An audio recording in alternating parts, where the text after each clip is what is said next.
Magandang araw po sa inyo. Welcome po sa first episode ng this week's online series ni Nang Pamantasan kung saan ang pagkatuto ay walang hangganan. Ito po ang PNU Talks.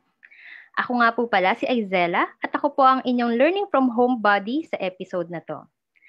Ngayong araw po, ipapakita ko po sa inyo kung ano ang ating pag-uusapan.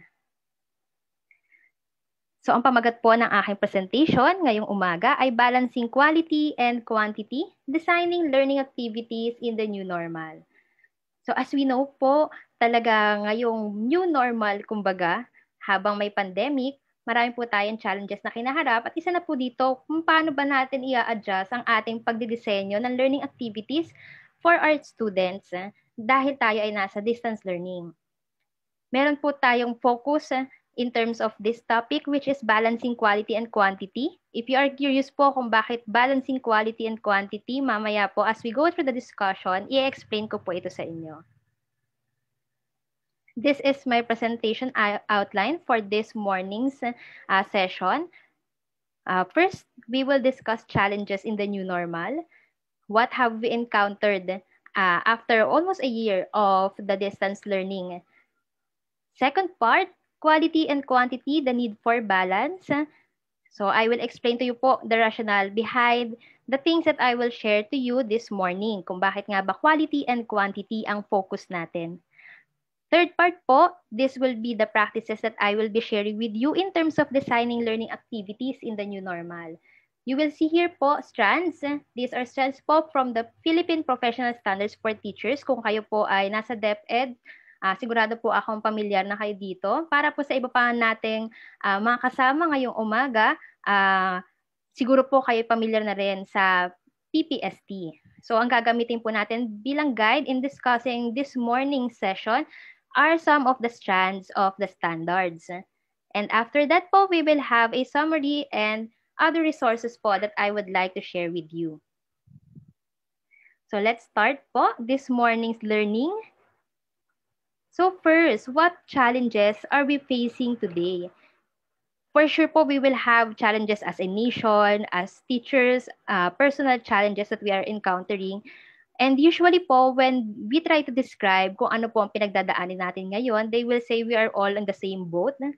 Siguro po it's true, we are all in the same waters, no? Pero papakita po sa inyo, even before the pandemic, in these waters, kumbaga, we already have existing educational concerns. So, isa na po ito sa mga kinakaharap na talaga natin. Katulad po ng paglabas ng resulta ng PISA, and we found out na marami pa tayong kailangan gawin so that we can further support our students. With those existing educational concerns, meron na po mga ginagawa ang ating departamento so that they could address this.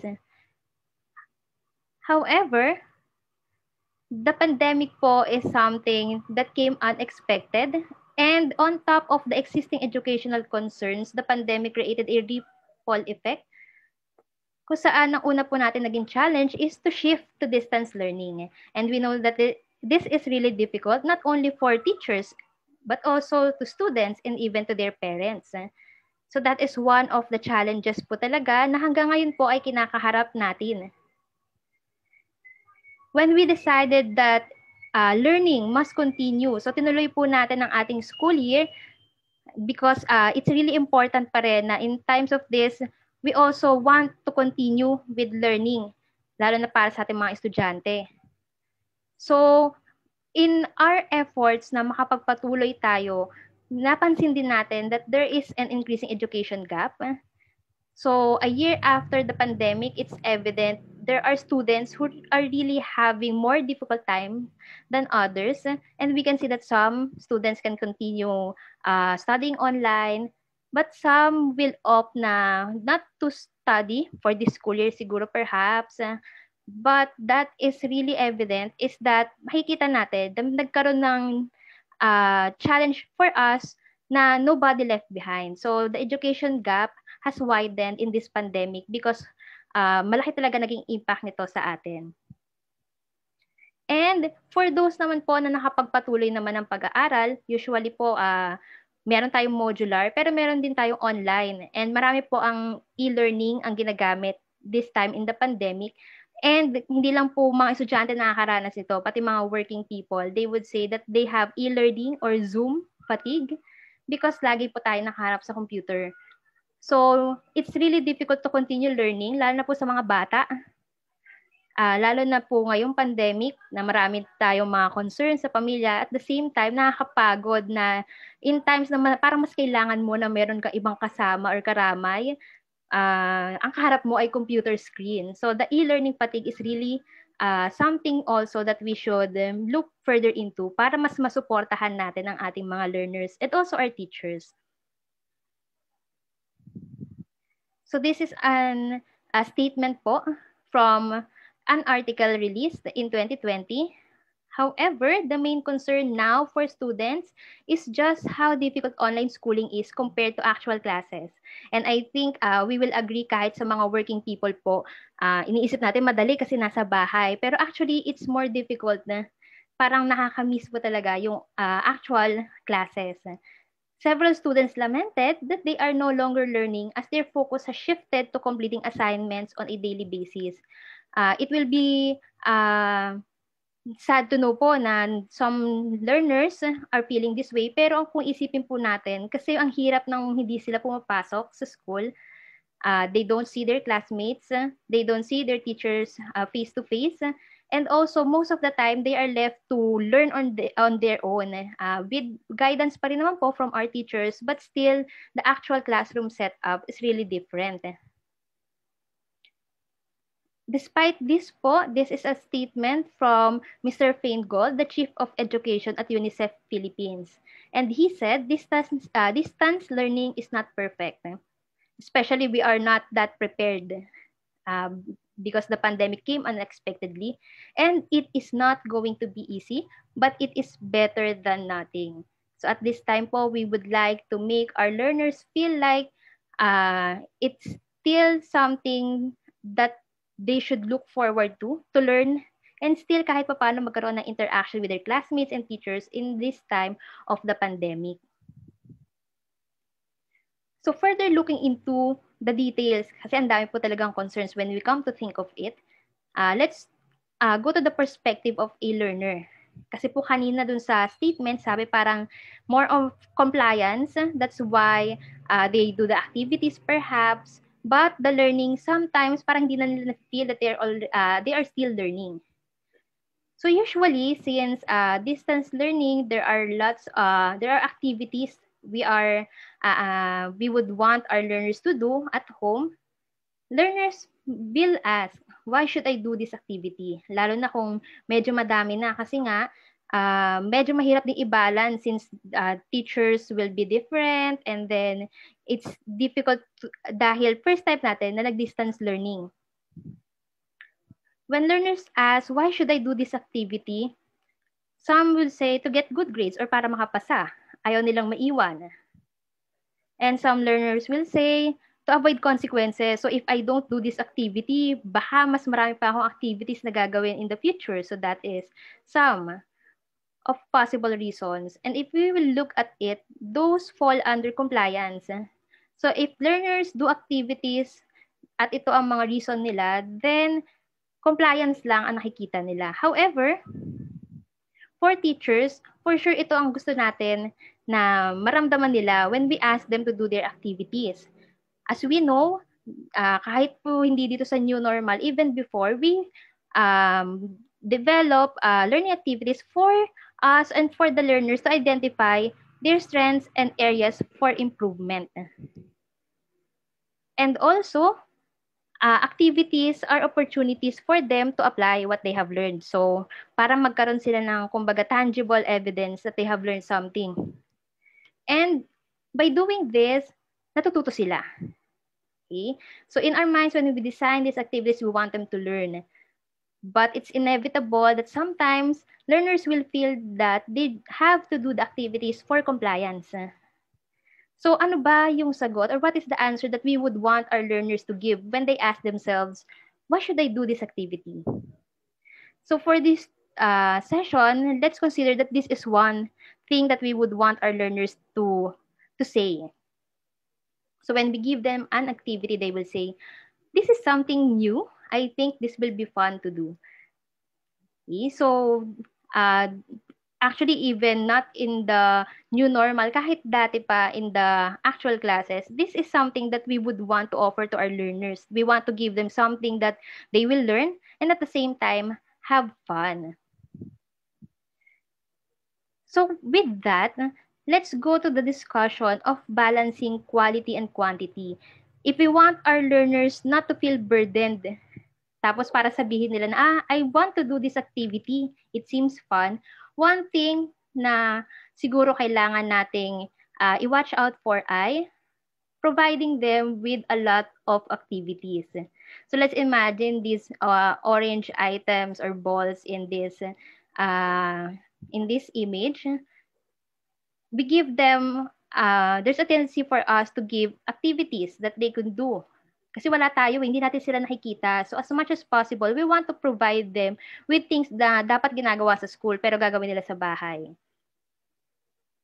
And sometimes, this is the first thing that will put them off. Parang kapag madami tayong ina-expect sa kanila, parang nakikita pala nila yung bulk ng work, they are no longer interested. And then, mag-shift na naman sila dun sa thinking na, I need to do this for compliance.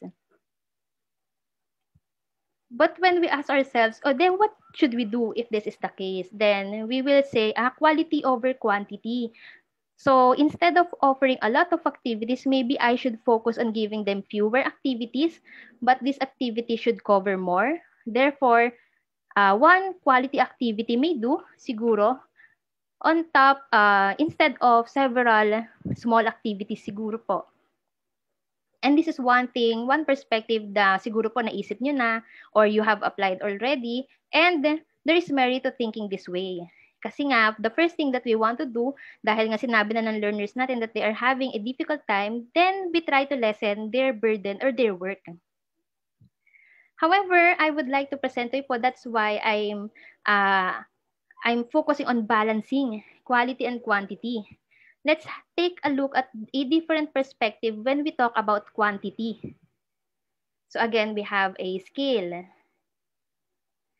And we say that, it's okay. One quality activity may be better than several activities or maraming activities na ma-overwhelm pa yung mga learners, makita pa lang nila. But another perspective that we can explore is this.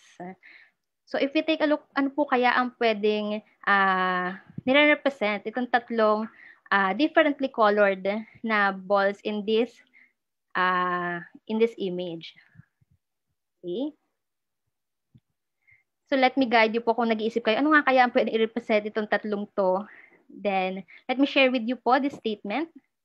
Students understand and engage with course material in a variety of ways. Overall, student success in a course is maximized when there are frequent, varied learning activities. And this is true po even before, kahit sa actual classes. We acknowledge that we have diverse learners. And we know that some of them will enjoy this activity, some of them will not enjoy this activity. Some of them will like doing this activity, they will do it, some will not do the activity. Therefore, instead of one activity, kailangan pa rin natin mag-offer ng quantity. Pero hindi lang basta-basta quantity. So, we would want to have a balance of quality and quantity, and I would like to refer to it po as variety. So, you cannot offer variety kung wala tayong in terms of quantity. So, let's shift our thinking. So, quality over quantity. Why not quality and quantity, pero we look at quantity as variety? So, yung 3 items po, yung pinresent ko po sa inyo, that represents 3 different activities, pero iba-iba sila ng focus siguro ng approaches na gagamitin natin. Because if we only offer one solution, for example, or one activity, it may not fit all of our learners. And alam naman po natin, as I've discussed a while ago, we have this education gap. And also the gap because the diversity of our learners. So we have to balance quality activities at the same time we have to offer variety as well. So now maybe teachers are asking, so ma'am, how can I make quality, varied, and fun activities? So let's learn from what learners like to do. So halimbawa po, usually we will see social media posts of learners saying na nagmo-module sila or meron sila ibang ginagawa pero mamaya they need to do their modules. Usually in their time, anong ginagawa nila if they're not doing their modules? First, online games or role-playing games specifically. Ito po yung mga nilalaro ng ating mga estudyante. Since some of them will need access to the internet dahil sa online classes, mas nagkakaroon din sila ng access sa mga online games. And of course, anime as well, TV series. These are just 3 of the things na possibly they might enjoy doing more kumpara sa paggawa ng modules. Let's learn po kung ano ba ang meron itong tatlong activities na ito and why do learners find it interesting to do this. First one po is because of immediate useful rewards. If you have tried playing online games po, usually there will be games na pag nanalo kayo, you immediately gain points. And then, that's immediate reward. So, nakikita kagad nila or nagkaroon sila ng matches and then they win. That's immediate rewards for them. So, the satisfaction is also immediately there. Nararamdaman nila kaagad. Next, continuous challenge. So, again po, if you have tried playing games, actually kahit yung halimbawa po with Candy Crush, you may be more familiar with it. There's really continuous challenge kasi kapag nasettle mo ang isang level, still there will be more levels. Tapos nagkakaroon pa ng mga versions yung mga game. So no matter how long you're already playing it, these game developers are really good. So they develop ways to keep you hooked to the game. And one thing that our learners enjoy is actually continuous challenge. And syempre overcoming that challenge will offer them more satisfaction. Variety. So, kanina po medyo nag-focus tayo sa online games. In terms of variety, even yung mga anime series, cartoons, shows on the TVs, it really offers variety to our learners. So, ang dami nilang pagpipilian. So, it seems like all their time, if they are not doing their modules, there's always something that they can do instead. And another thing that is common among these 3 is great story. So yung mga online games din po, lalo na yung mga role-playing games, usually they have really enticing stories and then they let learners assume roles. So na-enjoy yon ng ating mga learners. So same with anime, of course, you wouldn't enjoy anime or TV series if you did not enjoy the story. And meron ka mang isang TV series na hindi gusto, there will always be something because of the variety that you will find na magugustuhan mo. So these are just some of the characteristics of these activities. And let's try to learn from this. Kung ito yung mga gustong ginagawa ng learners natin, then how can we use this to our advantage? So how do we design our learning activities na mas magustuhan din nila, gaya ng pagkahilig nila in doing these other things? So for example, immediate useful rewards. In terms of designing our learning activities, let us align activities with the learning objectives. Kasi for example, you give them the list of topics and then the objectives of that lesson. If you give them activities, kasi isipin nila, parang hindi naman siya naka-align. So parang bakit ko again the question that the learners will ask, bakit ko gagawin ang activity na to? Pero if they see na, if I do this activity, this is what I'm going to learn. If that is clear, then they would immediately feel na, after doing this, this is what I learned. So aligning will give them immediate rewards in a way. Because pagkatapos nilang gawin yung activity, they know that they learned something new. Next, in terms of variety, gawin naman po natin yung ating learning activities. Let's innovate and provide options. So same when we design activity, kahit po hindi dito sa new normal, kahit even before in our classes, we know that some students will enjoy certain types of activities. And para ma-ensure natin na in a class, for example, of 30 learners, how many could we engage in a certain activity, we need to innovate. We need to provide options. Usually, this is difficult. This will entail additional work to the teachers.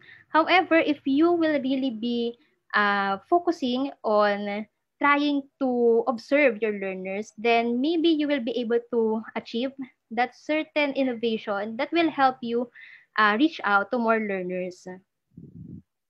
Next, in terms of continuous challenge, we know that there will be some learners who will be advanced compared to others. Then sometimes one of the reasons that they lose interest in a class is because they already know about the lesson. So we need to identify, we need to be able to differentiate what does this learner need. At the same time, we need to contextualize. So I think just in the modalities, we have already tried doing this. So there will be learners who would uh, be doing online classes, some will be modular. We also try to contextualize the activities that we are designing so that it will fit the modalities that suits them. So for us to be able to continuously challenge our learners, we have to differentiate and understand their context. And lastly, from great story. So if the series that they're watching have great stories, why don't we build on that? So let's try to build on the prior knowledge of our learners when we are designing learning activities. What do they already know? So that we will avoid providing them with activities na easy masyado for them because the challenge is gone. So we have to build on learners' prior knowledge and interests so that we can build a good story for them.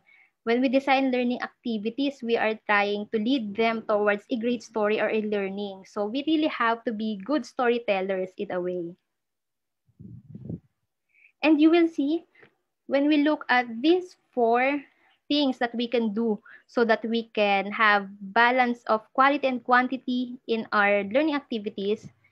Indeed, it's not enough that you only have quality, but also you have to have variety so that you can be able to reach more learners in your class.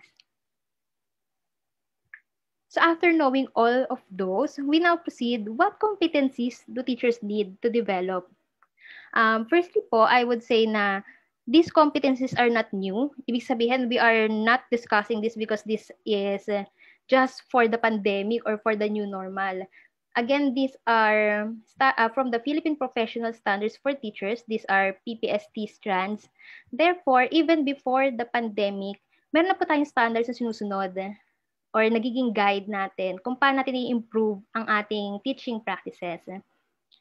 So, it's just more emphasized now since we have to focus on certain competencies so that we can cater to the immediate needs of our learners. It doesn't mean po na lahat na matutunan nyo dito pang new normal lang kapag nag-back to the old normal tayo or kumbaga kapag nasa actual class na tayo, it doesn't mean you won't be able to apply this. And same then, it doesn't mean that you need to develop something new. You just have to enhance on the existing practices that you have. So for example, for teachers to align activities with learning objectives, we are guided by Strand 4.2, which is learning outcomes aligned with learning competencies. So when you are planning your lesson, you target certain learning competencies. And in your design of your lesson, you align your learning outcomes with the learning competencies, and then you design teaching and learning activities, and at the same time, you design assessment for your learners. So these are the key components in your lesson. So we look at it as 3 different targets, but you only have 1 lesson. Therefore, you have to meet all of these targets in one go. So for example, again, you have your learning competencies. If they are arranged like this, hindi sila magkaka-align, therefore, baka pwedeng hindi mo may hit lahat. For example, you were able to design learning outcomes aligned with the learning competencies, pero yung teaching and learning activities naman, hindi naman siya naka-align. Ibig sabihin, that will be time that could have been focused on more quality activities.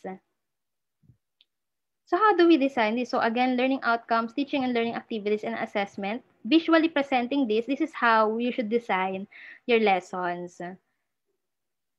And this is the principle of constructive alignment. Meaning, when you align these 3, these three, then you will be able to hit your target in your lesson or in your class discussion. So constructive alignment will help teachers and also the learners, because again, if they are supported from understanding what they are learning for class, what they are doing to achieve those learning outcomes, and then how they are assessed, the more that you are scaffolding the learning. And you will see it's highlighted here, teaching and learning activities, since this is our focus for this session.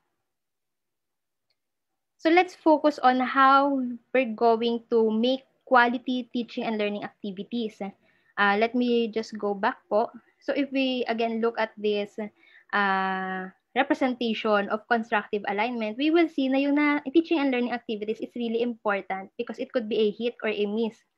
Ibig sabihin, you can offer teaching and learning activities that will really support the learning of students, or you may be offering teaching and learning activities na you just want to have them, to give them something to do, okay, for compliance. So again, for teachers, we must be conscious that when we design activities, it is aligned to learning competencies, the learning outcomes that we want our learners to develop. So let's focus on making these teaching and learning activities quality teaching and learning activities. And then we go back to these two practices that we have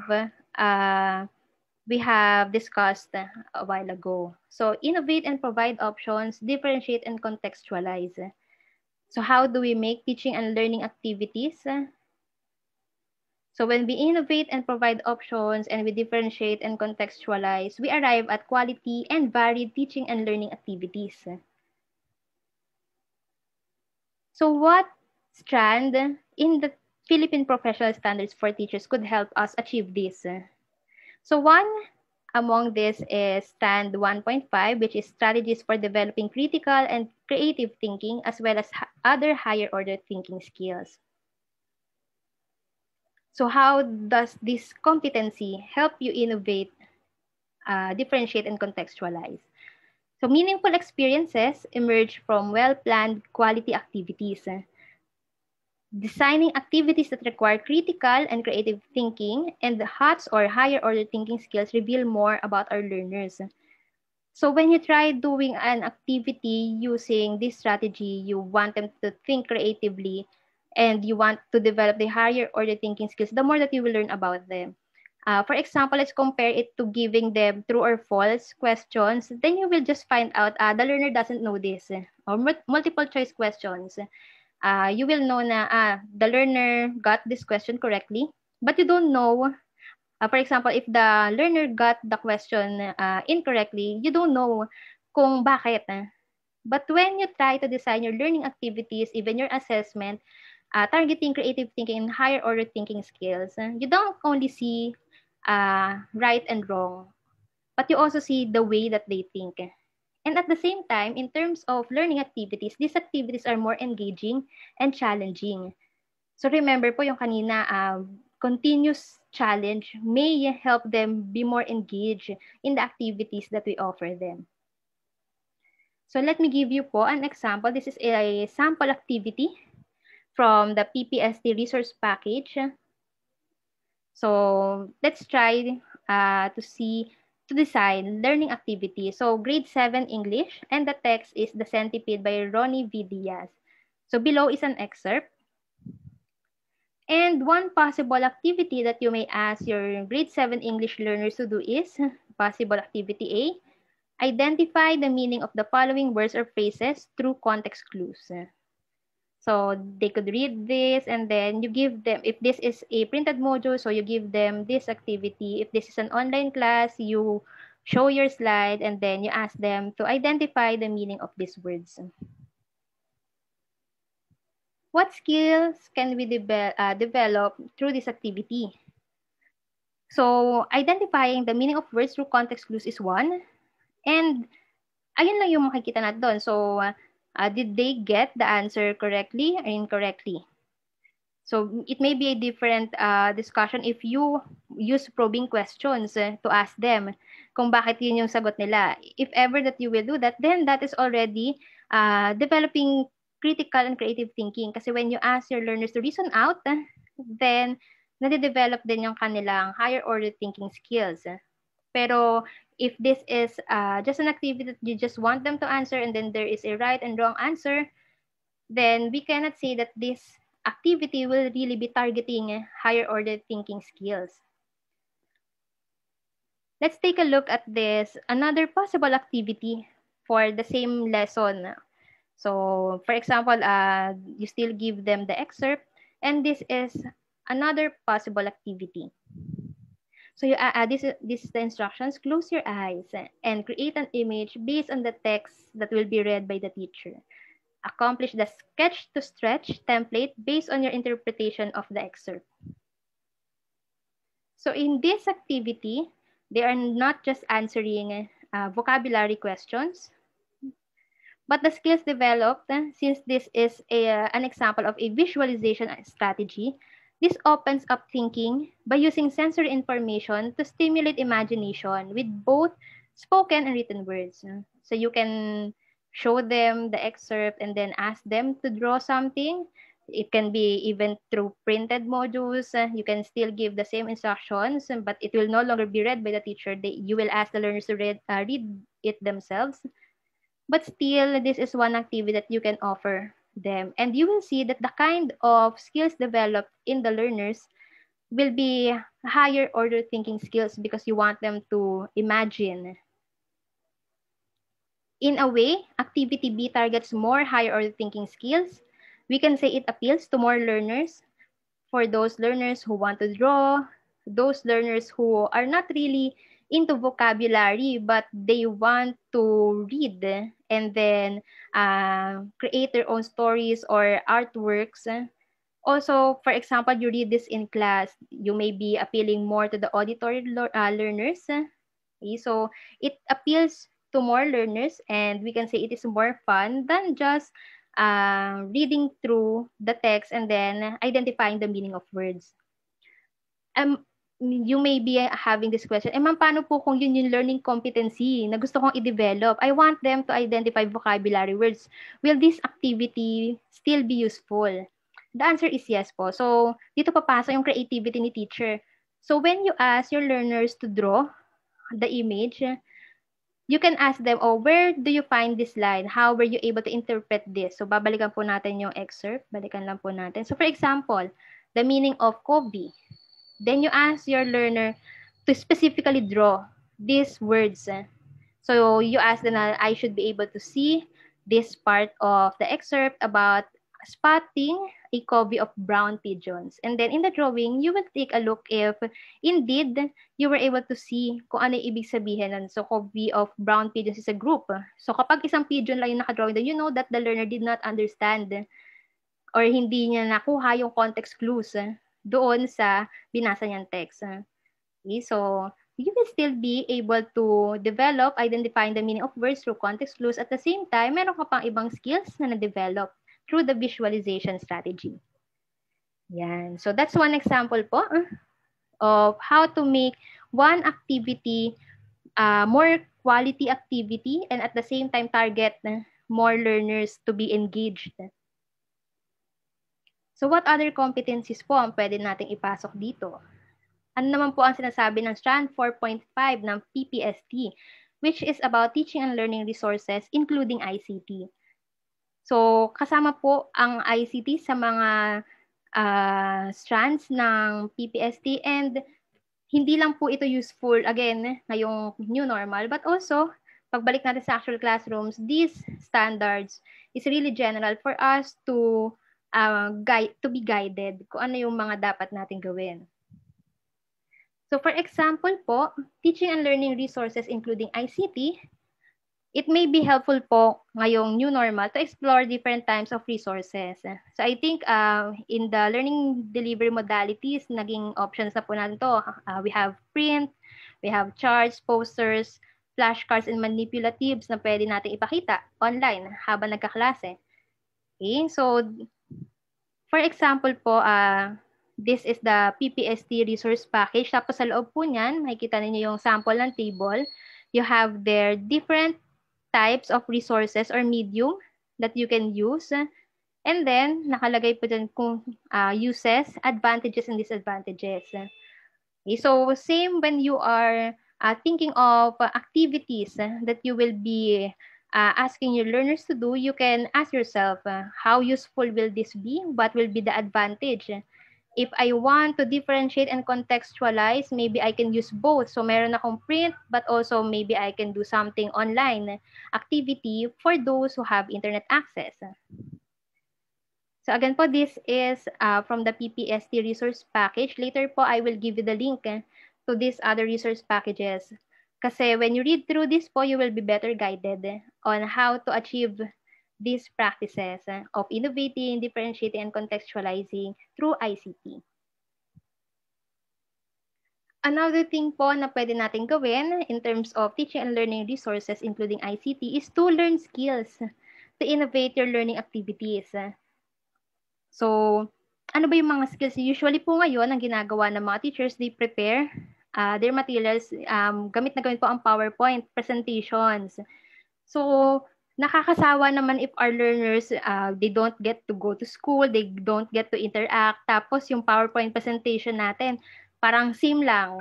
Copy-pasted siguro, wala masyado mga animation, lalo na if you have younger learners, it will be helpful to develop your own skills by, for example po, what you see on the screen po are some Facebook pages made by PNU ones, or some of these po are managed by alumni. These Facebook pages po will offer you some guide on how to be, ayan, for example, to be more competitive in terms of using your PowerPoint presentations. A teacher's guide to navigating slide presentations in the new normal. Okay, so how do you maximize creating PowerPoint presentations? So for example, in their Facebook pages po, you will see some tutorials on how to make animations and transitions and how to do screen recording. Okay, so for example po, for asynchronous classes, you won't be able to meet with them. You just send them your video, pero nandun ka. So, you screen record how you explain a PowerPoint presentation. Instead na yung PowerPoint presentation lang, yung ipe-present natin sa kanila, tapos bahala na sila. So, screen recording will be helpful, lalo na if we want them to know specific steps. Okay, also in their Facebook page po, we have this, an example. You will see there po, Filipino 9, unang markahan, Module 3. This is a module in Filipino po. And the lesson is konotatibo at denotatibo, mga salita at kahulugan nagpapalawak ng kaisipan at kaalaman. So this is a module po, pero instead na yung module na nasa Word format po, halimbawa, this is in PowerPoint format. So this is interactive po. If you will go to the Facebook page, these Facebook pages po will have more examples.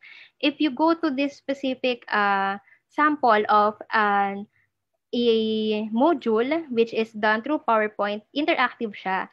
So, pwede mo siyang ibigay sa learner, i-click niya yung mga sagot niya sa mga questions, and then immediately there will be feedback.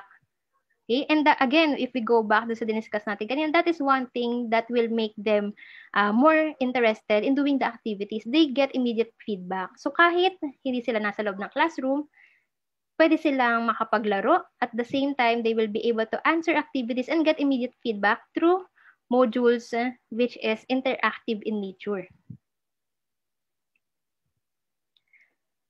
And to support that, so since yun na po yung dinidiscuss natin about how the learners most of the time will be learning on their own, we are further guided by this strand in the PPST, promotion of purposive learning. Okay? So, nilagay ko po kasi some of you may not be too familiar with this strand yet. So, these are the indicators. Different indicators po yan. Dun po sa hindi po familiar, there are different indicators po because it depends on your level. If you are a beginning teacher, you have you are expected to demonstrate these competencies under 2.5.1, proficient teachers 2.5.2, and for highly proficient teachers 2.5.3, and meron pa po yan na for distinguished teachers. Pero sa ngayon po, I think itong tatlo will be enough to guide us kung ano ba ang sinasabi sa atin ng Strand na ito in terms of promotion of purposive learning. Distance or modular learning requires learners to do activities with minimal or no supervision from teachers. So usually, halimbawa po, printed module yan. You give it to them, and then after a week, it is collected or submitted again, and then that's the time that it will be checked. Meron din naman po, nakasama na ng module, yung mga sagot. So, it will be important for the teachers to establish kung paano natin tuturuan yung mga learners natin to learn on their own. Okay? Ang focus po ng Strand na to, kung nayo ay nasa normal setup, will be the learning environment that will motivate them to work inside the classroom. Pero ngayon po, yung learning environment natin has shifted. It has become online or through distance learning. So that will be more difficult to control kasi nga po yung inside the class, mahirap na i-establish yung learning environment and nandun kayo physically. And it is more challenging for us now in distance learning. How do we make learners assume responsibility of their own learning? We don't just give them activities, but there should be something in our learning activities that will make them more independent. So that is a very important skill that learners should know. Learning activities should enable and motivate learners to work on their own. So katulad po kanina yung mga example po natin ng mga activities na ginagawa. So usually gagawin po nila yan through online or distance learning. So let's take a look at this slide po. I'm putting here 2 focus strands. Okay, so hindi naman po stand-alone ng ating mga strands or indicators sa PPST. There are some practices that really covers several strands. So for example po, one competency that teachers could develop on top of yung kanina po ang focus natin, yung PowerPoint presentation na interactive. Through interactive PowerPoint presentations po, we can make games. And that is the term we used to call it is gamification. So gamification po of education is developing approach for increasing learners' motivation and engagement by incorporating game design elements. Okay? So you are teaching and learning resources including ICT will be used, that skill in developing the PowerPoint presentation. At the same time, since this is an interactive game, pwede nyo pong isend yung PowerPoint presentation and then the learners will do the activity on their own. So kung asynchronous po ang style ng ang ating modality, it doesn't have to be online kasi usually most learners will not have access online. So you can provide them with, for example, if they can download the PowerPoint presentation, they don't have to play it online. Basta ma-download nila or maibigay nyo through flash drive, for example, ang mga PowerPoint presentations, they can do it on their available time. So for example po, you will see here a sample slide from a game called I Can See You, parts of the iQuiz game. And you will see there are buttons how to play and then start game. And then when they click it, the slide will lead them to the specific slide dun sa option na pinili nila. Okay, so another example po dito sa baba, this is a specific slide telling us how to play a game called Hayag Hula. Okay, so you will see the instructions saying that when they click on specific icons, they will be led to the answers or to the next item. So this is really intended for individual use also. Para yung learning po ay, since if we cannot do it synchronously, asynchronously, magagawa nila ito. And dahil it's in a form of a game, it may be more exciting for the learners to do. Kumpara kung bibigyan nyo lang sila ng mga printed materials. So if you have these the resources for this, why not explore gamification?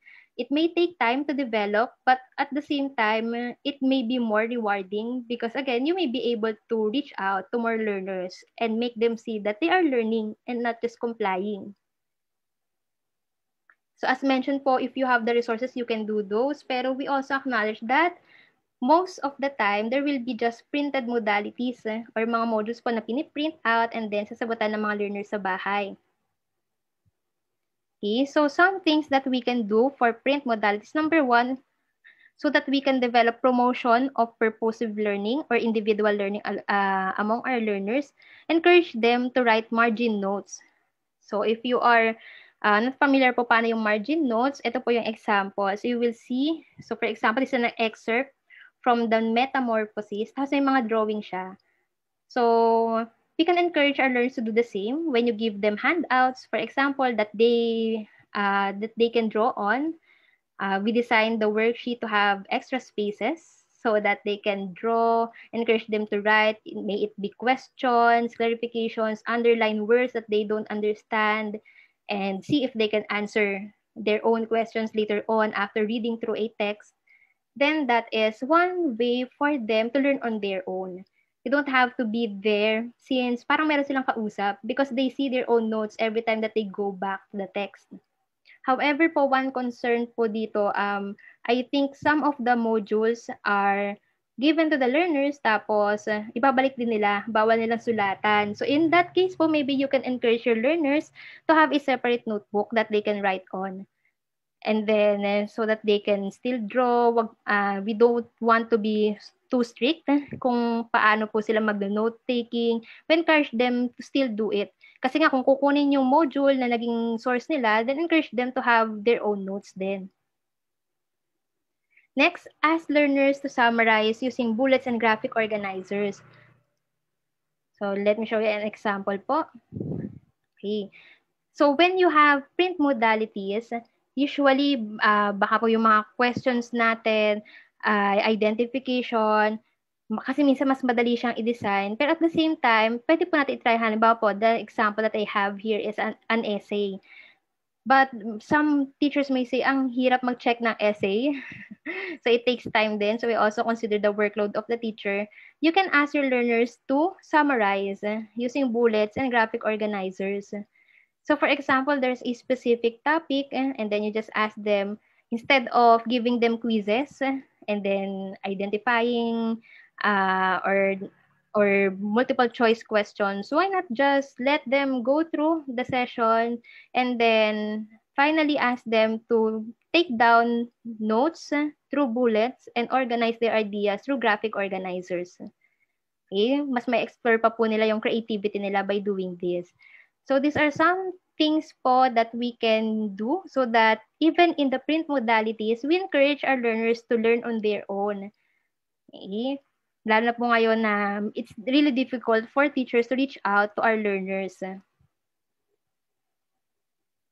Okay, and this is the last strand po that I will be sharing with you when it comes to competencies that teachers need to develop more if they want to create a balance between quality and quantity when designing their lesson, their learning activities.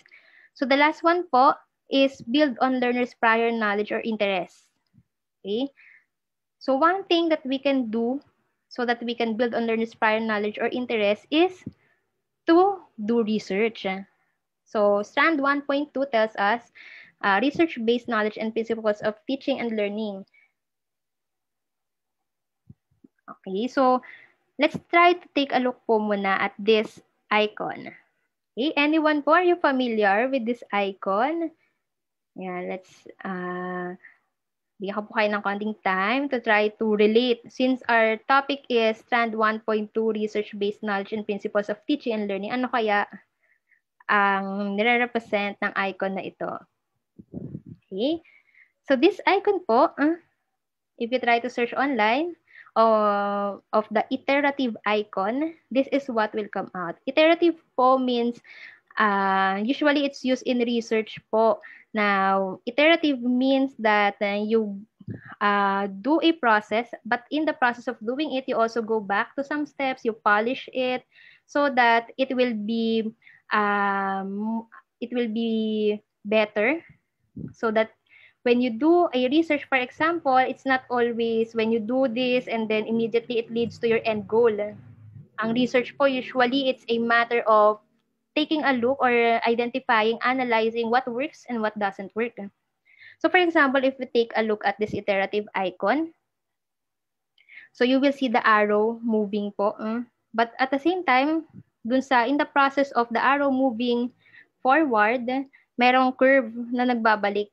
Sabihin, in the process of doing something, you have to go back and reflect. Okay, on the process that you have done, reflect on what you were able to gather in the span of doing the research, for example. And you will see another arrow branching out from that curve. It means that the process of you going back to your processes done, you may be able to think of better ideas. Isn't that is the beauty of research? Because by doing research po, then you will be able to, for example, learn about how you will be able to manage and respond to the different prior knowledge or interests of your learners. So, learn from existing researches. So, kung bago pa lang yung klase nyo, if you are assigned to a new grade level, why not try to learn more? If you came from teaching senior high school, and then you will be teaching, for example, high school learners, what difference will it make? So, you can go to existing researches to find out so that you can adjust your activities to the needs and interests of those learners. Better yet, do your own classroom research. Okay? So in this pandemic, it doesn't have to be something really formal. Observing and taking down notes of your observations and reflecting on it is already a kind of research. So makikita po niyo when I did this activity, when I gave them this learning activity, did it work? What is the response of the learners? Do they have more good scores, or were more learners able to give feedback that they enjoyed the activity? Furthermore, research-based principles of teaching and learning lead to meaningful and developmentally appropriate activities. Again, if we will go back, bakit nga po ba natin dinidiscuss ito? We want to create quality, varied, and fun learning activities. So, kapag yung learning activities mo is based on principles, research-based principles of teaching and learning, mas mataas yung possibility that it will be meaningful, because if it worked for others, it may work for your context as well. But again, if we take a look at the iterative icon, it may not work. Okay, so what will you do? You try to explore other options. And research-based knowledge is, and principles of teaching and learning will guide us. So for example, so this is a paper. So if you would want, for example, your concern is you have learners who are not that interested in reading. Okay, so you look for researches. For sure, you are not the only teacher encountering that concern. So what do other researchers say about that? For example, you found this specific research. So the title is The Not Reading Epidemic. So aside from the pandemic, there's a not reading epidemic, reflections of a mid-service English teacher. Okay, so the purpose of this paper is to encourage teachers to change the way they approach teaching literature to proficient and accelerated readers. So this paper po, ang dinidiscuss dito ay yung mga students who are typically performing. They are proficient students pero hindi sila mahilig magbasa. So how do you encourage these learners? So when you find this research, maybe you will see, ganito rin yung concern ko. You can learn from the findings of this research. And the findings here are, there are 3 elements that reach learners who avoid to read. Okay, number 1, consistent coaching for difficult text, class time to read the text, and higher order assessment, and requires first-hand engagement with the text. So this, through the reflections of this mid-service English teacher, ito yung mga nakita niya na nag-work do sa mga learners niya. So you can try doing this to your learners as well. So for example, you try the first one. If it worked, then take note of it so you can do it again. If a strategy does not work, try to delve deeper. Bakit kaya sa kanya nag-work tapos sa klase ko hindi? Okay? And then through that, you will be able to discover more about your learners, and eventually in the process of your designing of your learning activities, you will be able to identify easily kung ano ba yung gusto or what will work for the learners. So another example, for example, your concern naman po, you want to research about making for example, you want to use literature in this time of the pandemic to make your learners be more appreciative and compassionate. Okay, so what worked for other teachers? So in this research po, making sense of events in literature and life through collaboration. So ang ginamit po dito ng mga researchers is collaborative sense making. So if this, for example, this is your first time hearing about collaborative sense making, then you became interested and then you would want to try it, for example, in your class. So how does it happen? So you read through the findings of this research and it says that sharing literary responses based on lived world experiences could be one activity. Empathizing with others could be another. Understanding the use of literary techniques and understanding events in students' own lives. Okay, so when you can try doing these activities as well. So makikita nyo po in the strands being targeted by this specific activity or by going through this research, you are not only getting research-based principles of teaching and learning. At the same time, na-target mo rin yung isa nating strand, which is about developing critical and creative thinking. Because if you read through the activities being shared here, sense-making, it requires higher order thinking skills.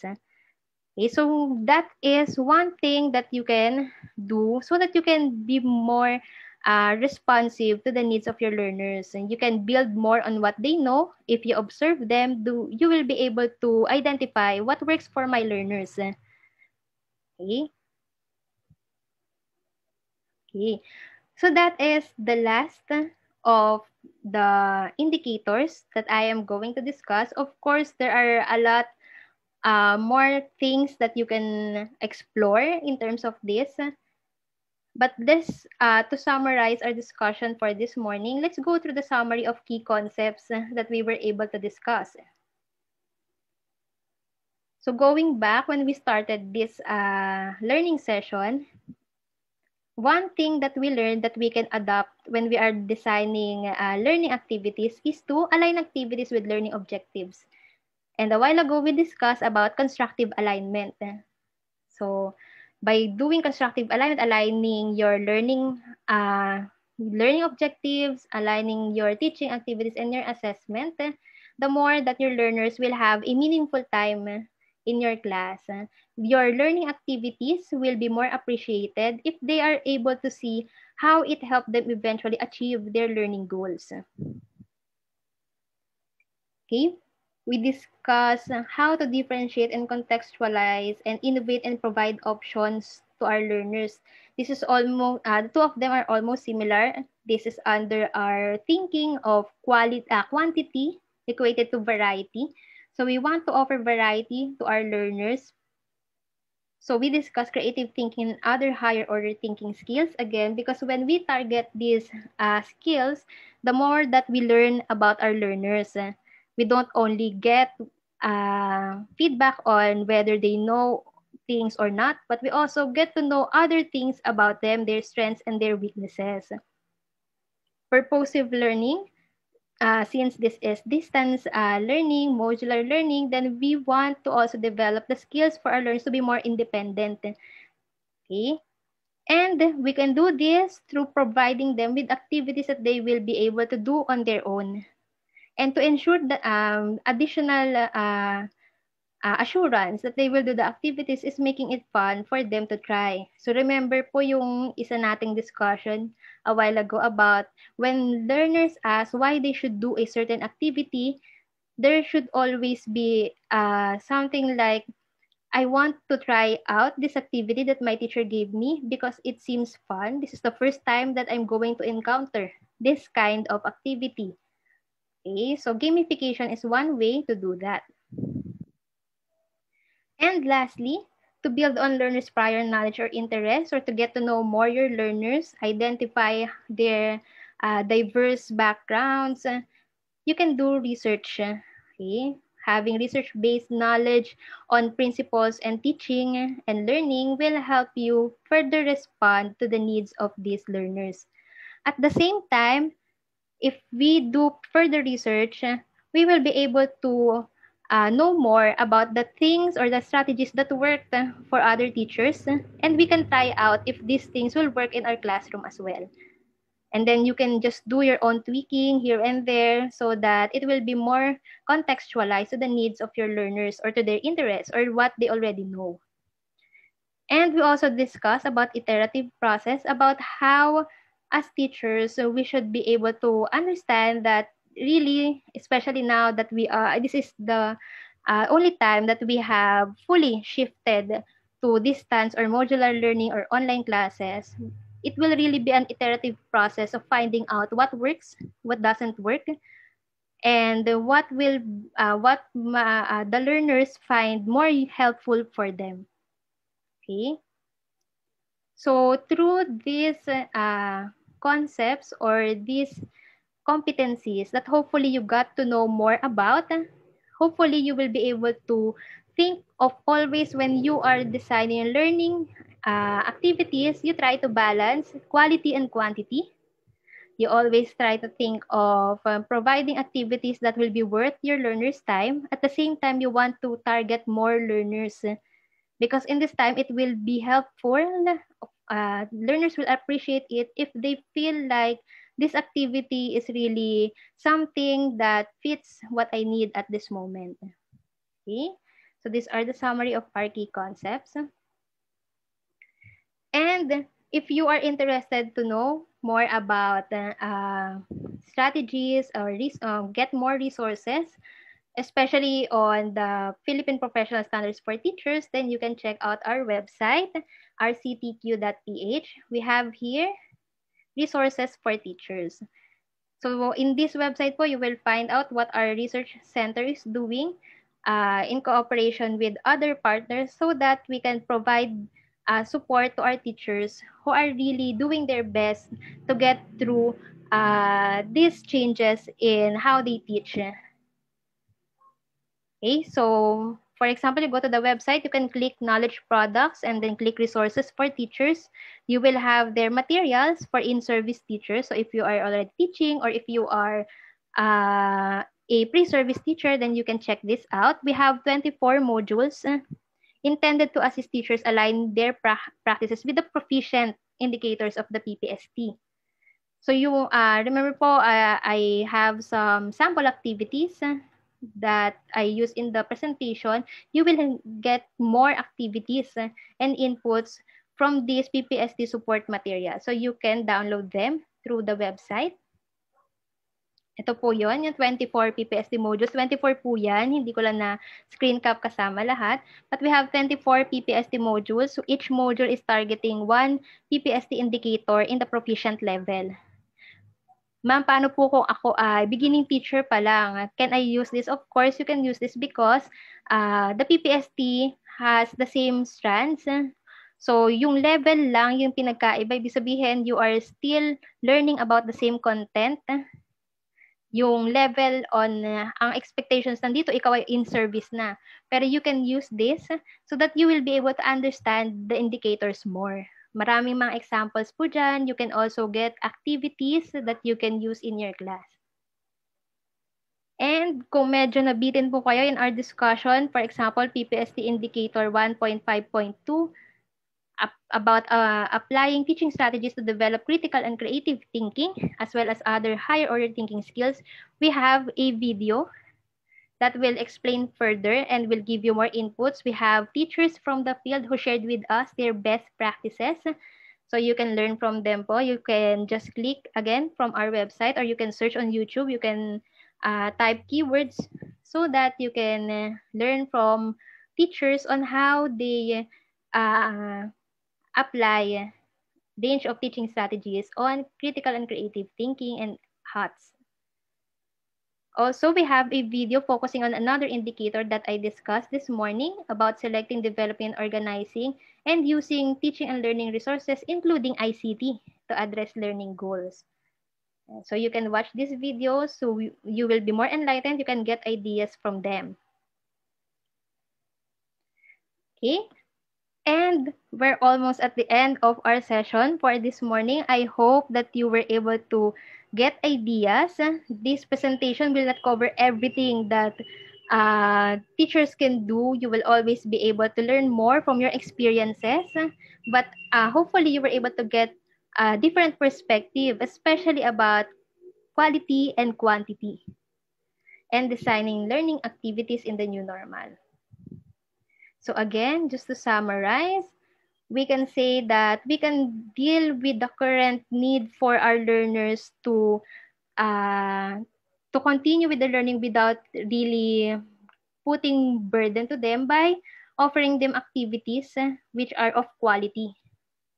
However, we don't only want to offer quality activities, but we want diverse activities, varied activities, so that we are not only catering to the needs of a single group.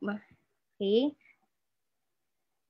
So let's remember that when we are design learning activities, we design quality and varied activities so that more learners will be able to understand our lessons.